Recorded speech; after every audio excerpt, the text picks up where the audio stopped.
Right, what's going on, guys? Welcome to the video. So I wanted to make this video yesterday, but as my Discord members will know, my pug managed to get 2 grass seeds stuck up her nose about 10 minutes after I finished the daily live stream Thursday night. She ended up spending 15 hours in a veterinary hospital for an emergency operation under general anaesthetic to remove them, as one has got stuck under a small bone in her nose. She's recovering well now, but obviously this prevented me from even making a video yesterday. That's why this video is about 24 hours later than it would have been. Now, anyway, on to the Politics Live show. So, yesterday, the host Joe Coburn had the editor of the Daily Mirror, Alison Phillips, Conservative Party activist tosin adedayo, Alan Mendoza from the Henry Jackson Society, and comedian Marcus Bridgestock on the panel. They were discussing Amber Rudd's comments about a no-deal Brexit and Gregg Clark's baseless claims about thousands of jobs being lost in the event of a no-deal Brexit. They also briefly touch on the subject of proroguing Parliament, but that's not a very long segment, we'll go through it anyway. This panel is yet another Remain biased panel with only Tosin who voted Leave, but she is one of the soft Brexiteers bordering on Remain, I would say, by what she says in this panel. More impartiality by the BBC, of course, as we always expect from them. So let's take a look at the first clip. On to a preview, really, of the battle to come or continue over no deal. We've got current serving cabinet ministers indicating their return to the backbenches to fight no deal. Let's have a look at Gregg Clark, the Business Secretary of State. It's evident, he said, that if you had the disruption that comes from a no deal Brexit, there will be people that will lose their jobs. It's many thousands of jobs. Everybody knows that. Alan, do you know that? Of course not, and he doesn't know that either. The reality is that we've had... that economics is the only profession where you can be wrong more than right and still be called an expert when it comes down to it. How many forecasts over history, over time, have been completely wrong in economic terms? Now, the mistake, I think, when you look at projected economic outcomes is that you don't take into account how people actually respond to those, the real-life response that happens. And famously, we were told, vote out of the European Union, the economy will tank straight away. George Osborne said it, Mark Carney said it, many other people said that. Although they always argue, of course, that we hadn't left at that point. OK, but that they wasn't did say it would happen immediately. No, I take that. Repercussions would be immediate. What's happened is that people's expectations change, things move. I suspect there will be job losses in an adjustment period. You know, that's what happens when there is an adjustment in any economy. But I think the idea we wouldn't be able to bounce back from that much quicker than people assume is different. It's key, really important, that people don't go, I suspect there will be job losses. Because what if it's you?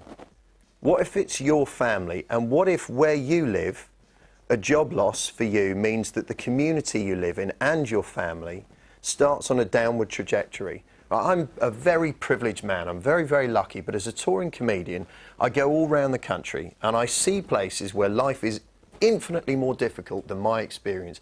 And job losses are not, well, these things happen. For some families and eventually for some whole communities, that is devastating. So economists may not be able to accurately predict how many there will be or whatever. But if there is a risk of some significant job losses, we need to treat that so carefully and with such respect and caution, and it mustn't be an over-there issue.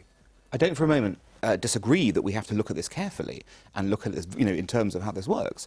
But at the same time, and I should point out I voted Remain because for various reasons, but I do think that policies of all kinds cause job losses, okay? If you want to avoid job losses, sometimes just do nothing. But the reality is sometimes you have to transition in order to look at a change in this country. In this case, people are saying we have to deliver what the people voted in 2016, and this is one such option. It's a delivery. So the commie-sucking cumbucket Joe Corbyn reads out the Remoaning soy boy Gregg Clark's Project Fear bullshit, claiming he knows it will cause thousands of jobs if we go for a no-deal Brexit, which is of course a load of bollocks. Alan from the Henry Jackson Society, who is also a Remainer, points out neither him nor Gregg can possibly know what will happen in the event of a no-deal Brexit, pointing out economists are the only profession who can be consistently wrong and still be called an expert. You may remember a Politics Live show I covered about 3 weeks ago where they got an economist on who did not even know the UK had the largest foreign investment over the last year in the world. Now let's refresh our memories on that quickly. Need them. There's global slowing going on. There's global manufacturing slowing going on. And actually the uncertainty generated by Brexit actually adds to that. The way to think of this is we've been in a recovery going on for 10 years, a very slow one, the slowest I've said in 300 years. So you have this huge amounts of uncertainty, global slowing that's going on, and inevitably in Britain you're going to see investment declining. And I think that's the big economic story. The other thing, Andrew, if you look back in 2008, we didn't have these big plants closing. Hold on. Go on.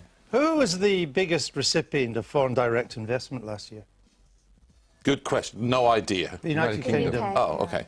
But other than that, it's slowing.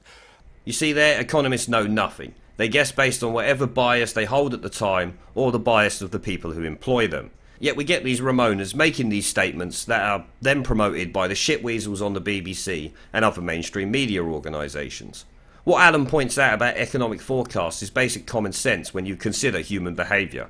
When you get a piece of information relating to the future, be it good or bad, people will instinctively react to it and therefore change the outcome.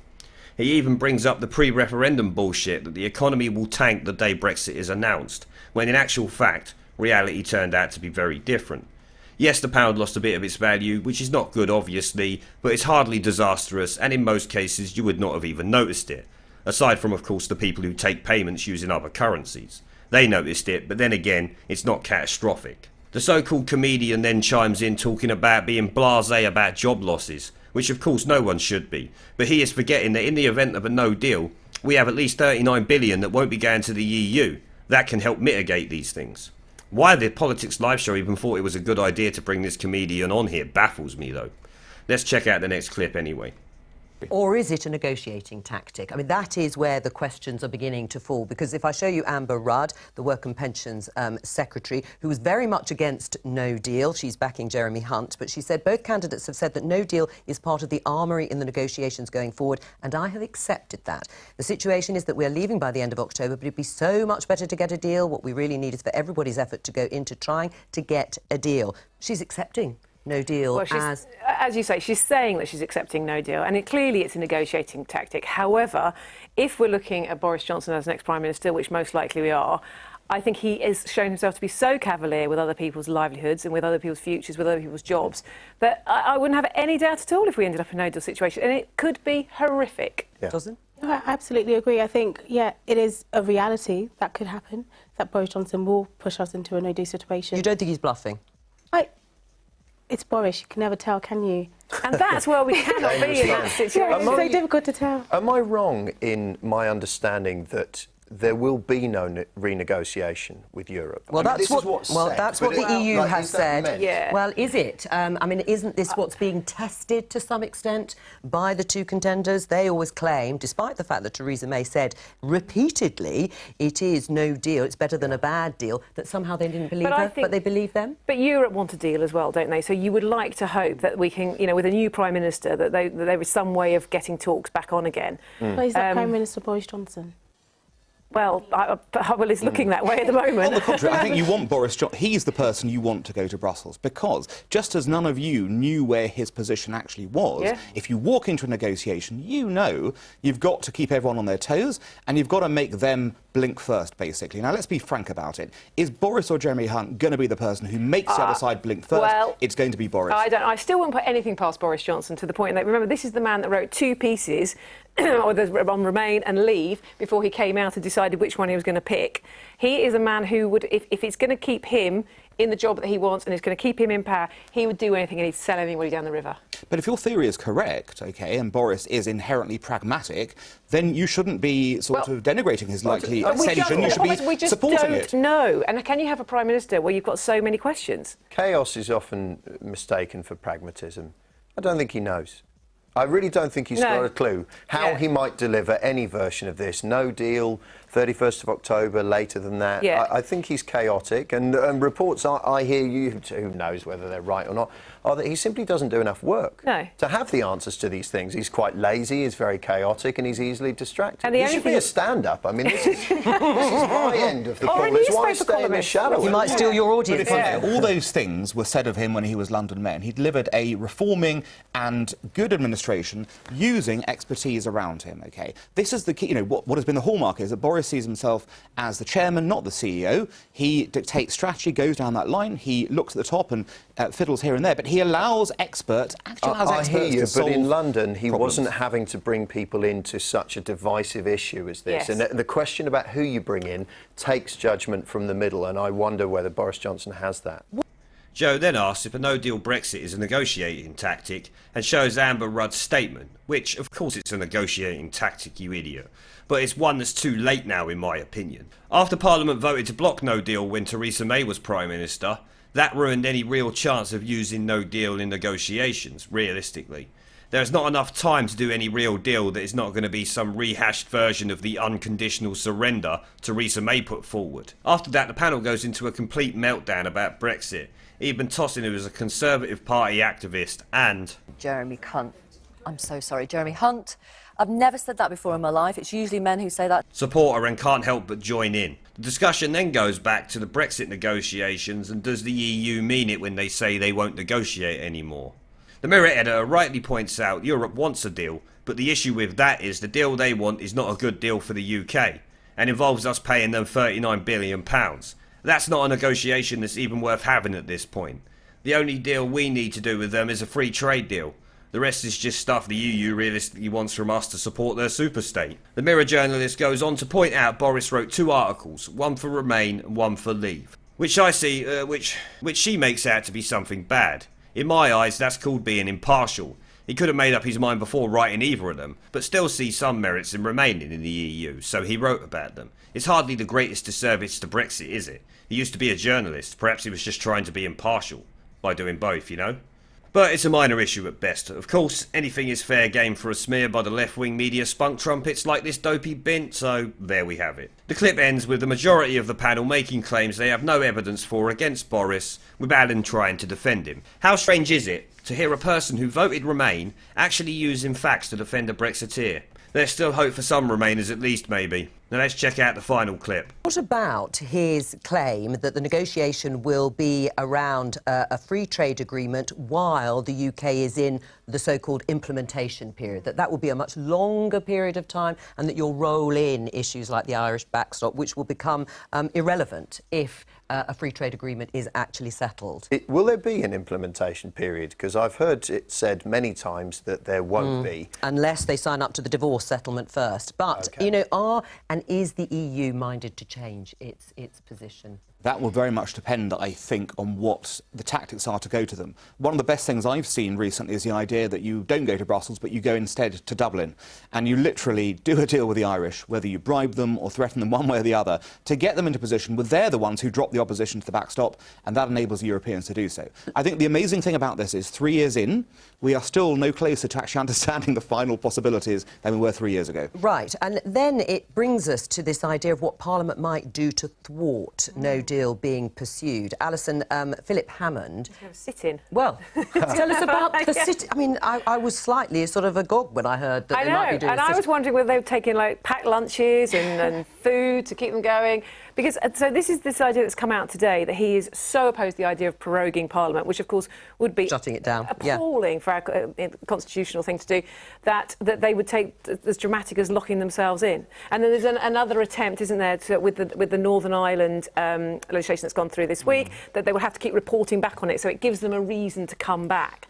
Because this, and dragging the Queen into this situation, it is a horrific situation to get to. A sit-in? That sounds like an interesting, if perhaps desperate measure to prevent no deal. I think it's important. I mean, I voted Leave, but then I also wanted Parliament to take back control, and I don't think that it's fair or it's right that a Prime Minister would just prorogue Parliament just because it's not going the way that he wants it to go. Well, Joe then moves on to the discussion about Boris going for a free trade deal with this implementation period that has me rather concerned. That would involve agreeing to the £39 billion payment. With no deal, there's no implementation period and no payment. We have to remember that the implementation period was negotiated by May and the EU.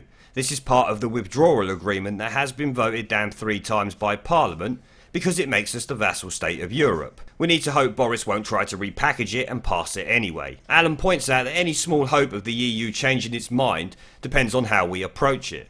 If the next PM goes to the EU and says something like, You bunch of useless fuckpigs, you either do a free trade deal with us and agree to things that are mutually beneficial while still providing a true form of Brexit with no way the EU can interfere in UK affairs, then we leave on the 31st of October with no deal, and we'll deal with you with WTO terms down the line.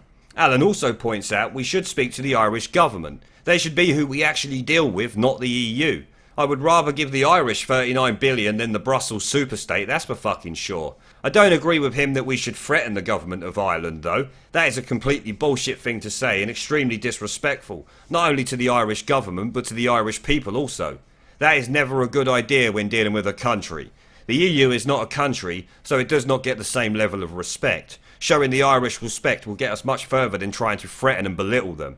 Bribe them, yes. Obviously, we need to make it worth their while, not threaten them. That's fucking stupid. Joe then moves on to what Parliament can do to stop no deal, which we all know the answer to that. I've said it multiple times and history backs me up. They can do absolutely fuck all about it. The PM does not need the consent of even one MP to ask the Queen to prorogue Parliament. He can do that himself, making these Remoaning, soy-loving fuckpig MPs' attempts to stop him completely useless, of course. Now let's be honest with ourselves. All that soy makes them no better than a floppy cock, so they never stood a chance at stopping no deal really. Their desperation in recent times only proves that fact. Alison talks about proroguing Parliament being this awful thing, when John Major did it 20 years ago to stop his dirty little secrets coming out. At least this time it would be to fulfil the will of the people who voted in a democratic referendum. It's not to protect himself, it's to do what was voted for by the British public. It's amazing how none of these Remoaners point that out. They should be praising anyone who wants to fulfil the will of the British public, not making out they are doing something evil and terrible that has never been seen before. Joe Coburn rightly calls it out as a desperate attempt by the Remoaning MPs before Tosin, the fake Brexiteer, defends their actions because she would rather ignore a democratic vote than bypass Parliament to carry out the will of the people. Because of logic, I suppose. So there we have it, guys. It was yet another Remoaner-filled panel spewing complete bullshit. Spunk trumpet editors and soy boy comedians are now the best a politics live show can muster. Well, I doubt any Labour MPs will go on there anytime soon because of the Panorama programme exposing them on Wednesday. I'm guessing these tots pots was the best they could muster. Well, I'm going to end it there, guys. Let me know what you think down in the comments section below. Leave a like and share the video as it helps the channel a lot. And consider subscribing with the notification bell to know when I upload a new video. Thanks for watching, and I'll see you all in the next one.